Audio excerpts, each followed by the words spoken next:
Hey guys, how's everyone doing? This is Sir Jedi Sentinel, and welcome back to another timeline, another life. My review retrospective series on David Warner as the Unbound Doctor. We're pivoting to a new series today as we are talking about The New Adventures of Bernice Summerfield, Volume 3, The Unbound Universe, released in August of 2016, directed by Scott Hancock. The Unbound Universe stars Lisa Bowerman as Bernice Summerfield, David Warner as the Unbound Doctor, and Mark Gatiss as the Unbound Master. As always, there is a blanket spoiler warning in place because I do these unscripted and may decide to talk about spoilers. So if you do not wish to be spoiled, in the description box below is the link to Big Finish's website where you can purchase The New Adventures of Bernice Summerfield Volume 3, The Unbound Universe. And where should I start with this one? Have I talked about Bernice Summerfield at all on my channel? Maybe when I reviewed The Legacy of Time? Oh well, if I haven't, here is a quick crash course on who Bernice Summerfield is, because for the remainder of this retrospective, she will be the Unbound Doctor's companion. So Bernice Summerfield, or Benny to her friends, and Benny is probably how I'll be referring to her for the rest of this series, is what got her start in the books, the Virgin New Adventures. In fact, she was the Seventh Doctor's first companion after Ace leaves the TARDIS. And then I don't know what happened first. I don't know if it was because of the character's popularity or if it was because Virgin Publishing lost the license to do Doctor Who books, but Benny eventually spun off into her own novels. And then when Big Finish got their start, fun fact, they did their first Doctor Who audio, The Sirens of Time, a few years into their lifespan, because like most fan productions at the time, they could get the licensing rights to certain aspects of the Doctor Who universe, but they could not get the rights to the Doctor themselves. So, leading up to getting the license and doing the Sirens of Time, Big Finish did Bernice Summerfield audios. And the Bernice Summerfield range has still been going in some way, in some form, to this very day. They have done adaptations of her books, they have done audiobooks, they have given her her own original adventures. Lisa Bowerman has essentially been with Big Finish since its founding. She was on the ground floor. And over the course of her time there, she has graduated from an actor, as well as a producer, to a director. She is most notably a director of the Short Trips and Companion Chronicles ranges. As for the character of Bernice Summerfield herself, she is a lot of fun, just to say. She's kind of surly, she's an alcoholic, she likes to have a good time, and she is a time-traveling archaeologist.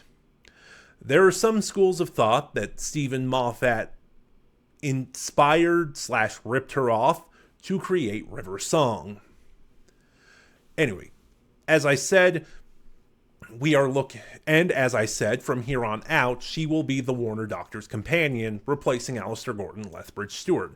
And as far as I know, because I don't think there's been any audiobooks or even fan audios or anything, she is the Warner Doctor's only other companion.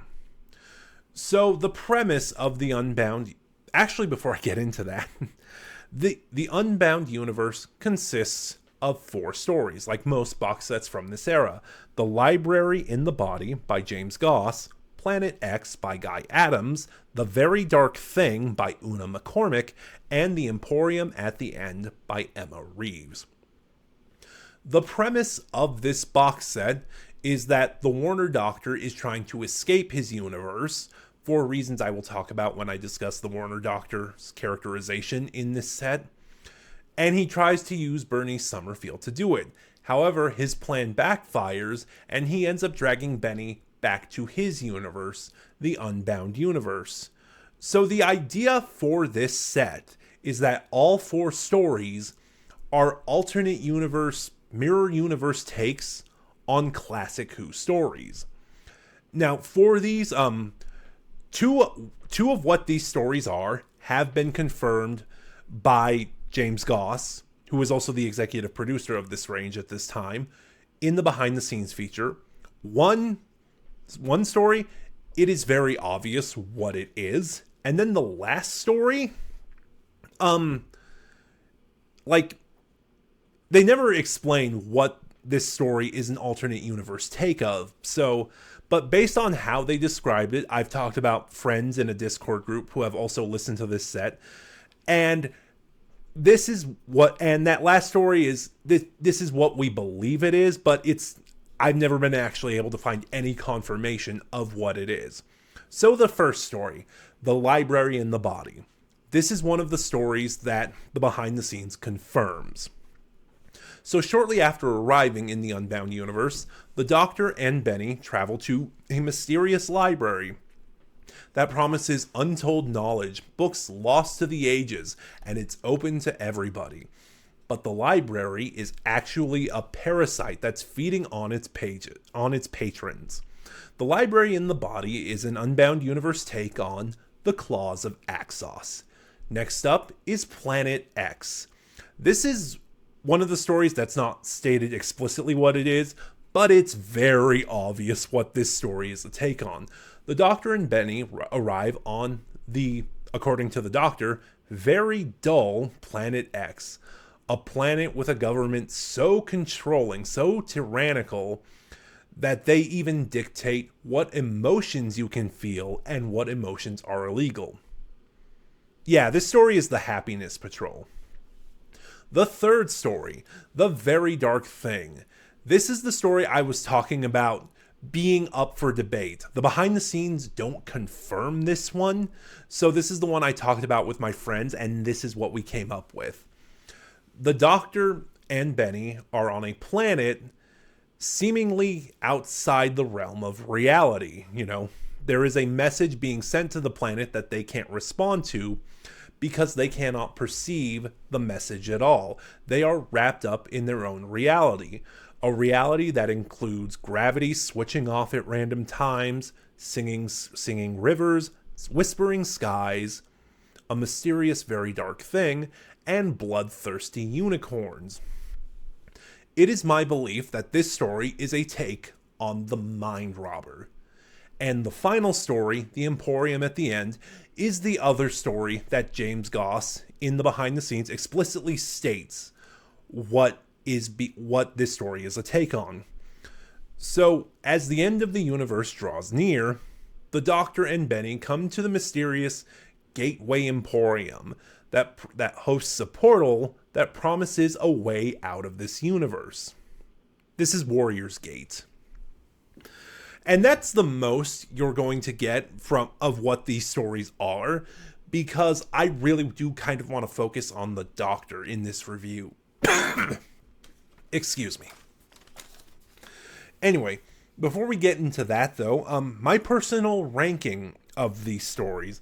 This was really tough because this set is kind of consistent. You know, kind of consistent, but like there's two stories I really like, and the two I didn't dislike, but I didn't feel very strongly for. So at the moment, I have my ranking.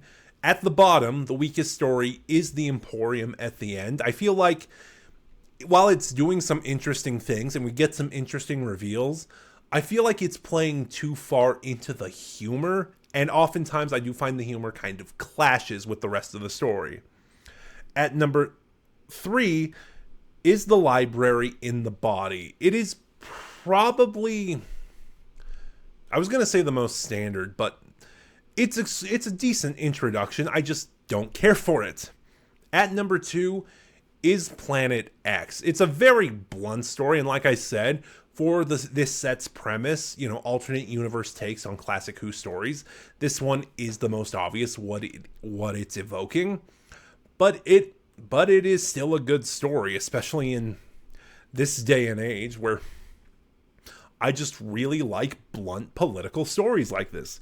And my favorite story is The Very Dark Thing, with its surreal imagery and its commentary on perception. You know, like what happens when two sides don't listen to each other and what happens in a communications breakdown.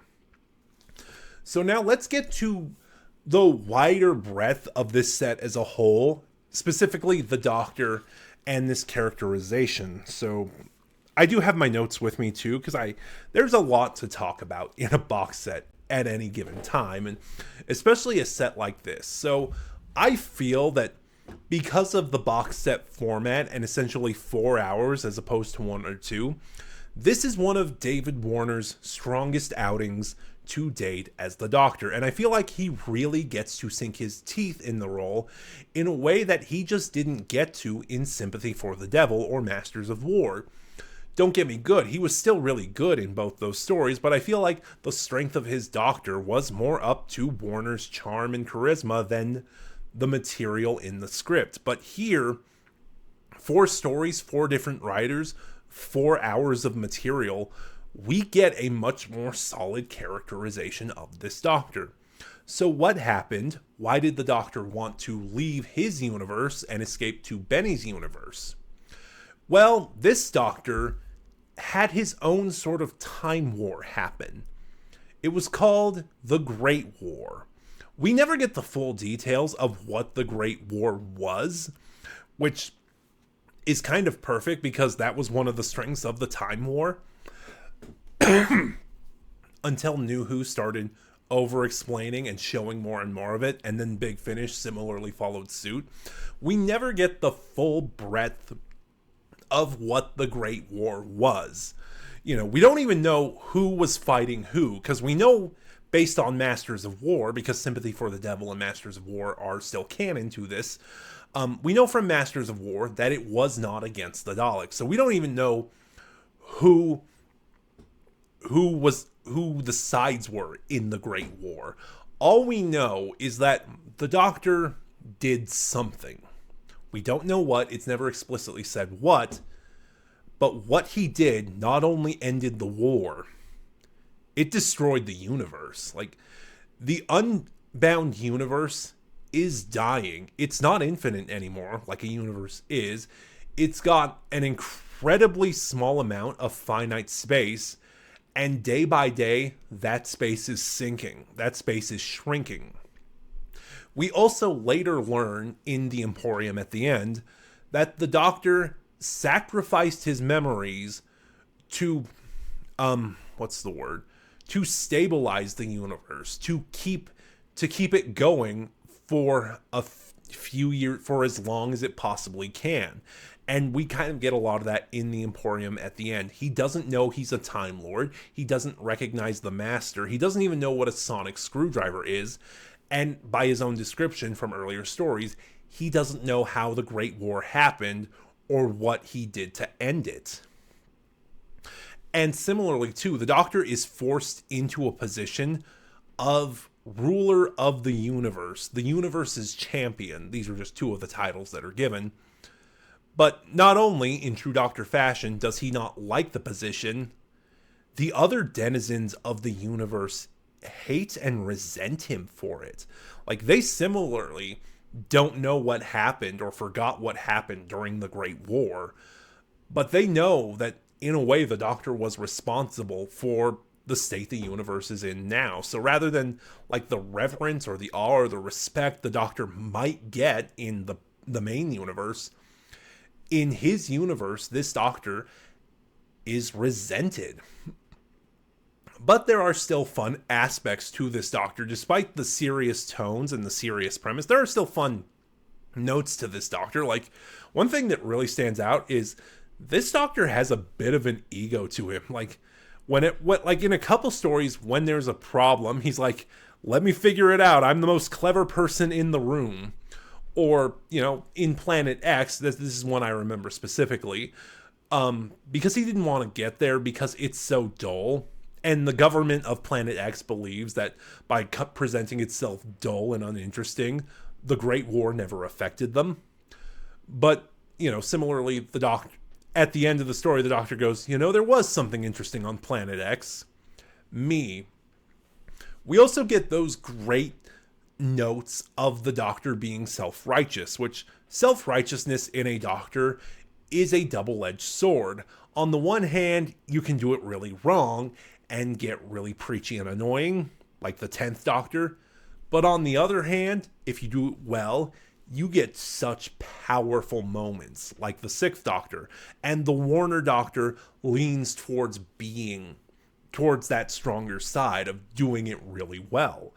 Like in Planet X, when he learns just how far the government has gone to control the people of Planet X, his anger is palatable. You feel how angry he is, and you feel a little scared of him. And he has a great chemistry with Benny. I didn't know if I wanted to say this or not, so I'll say it real quick, just kind of tack on a quick note. Lisa Bowerman and David Warner were in a relationship until Warner's passing. But their chemistry really shows because, Benny is very no nonsense. So when the Doctor flits off to do his thing, she goes after him, and when she finds him, she gets mad. Like when she catches up with the Doctor in The Very Dark Thing, her introduction is so good. It's like, you better have a good explanation for vanishing, because I am so furious with you, there isn't even a word to describe it adequately. And, Lisa Bowerman has been playing this part for years at this point, and so she shines wonderfully, as always. There's not much to say about that. Lisa Bowerman is great. And Mark Gatiss in this story is really fun. I don't think this is as good an outing for his master as Sympathy for the Devil was, but he does get to have some fun with the role. Like, he gets to flirt with Benny, or he gets to flaunt that he knows things the Doctor no longer does because the Doctor sacrificed his memories. He's just really having a lot of fun playing up more of the camp. Like, it feels like in Sympathy for the Devil, he was written a lot like Roger Delgado, with kind of good reason. Here, he still is, but it feels like there's a bit of Ainley injected into his portrayal. I have to admit, the first time I listened to the Unbound Universe, I wasn't the biggest fan. I didn't hate it, don't get me wrong, but it was okay. In fact, just saying, coming off the New Adventures of Bernice Summerfield Volume 2, The Triumph of Sutekh, which up until that point I thought was the strongest release in this range, I thought the Unbound Universe was a step down, but listening to it again for this series, I actually found I enjoyed it a lot more.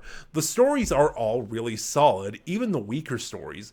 They're great, they have strong performances, and this gives us one of the strongest looks into what the Unbound Doctor is in terms of a character. But those are just my thoughts. Have you heard the New Adventures of Bernice Summerfield Volume 3, The Unbound Universe, yet? What are yours? Please start a conversation in the comments below. And remember to like, comment, subscribe. Click the bell next to subscribe to get notifications when I upload. Share the video around. All of it helps my channel grow.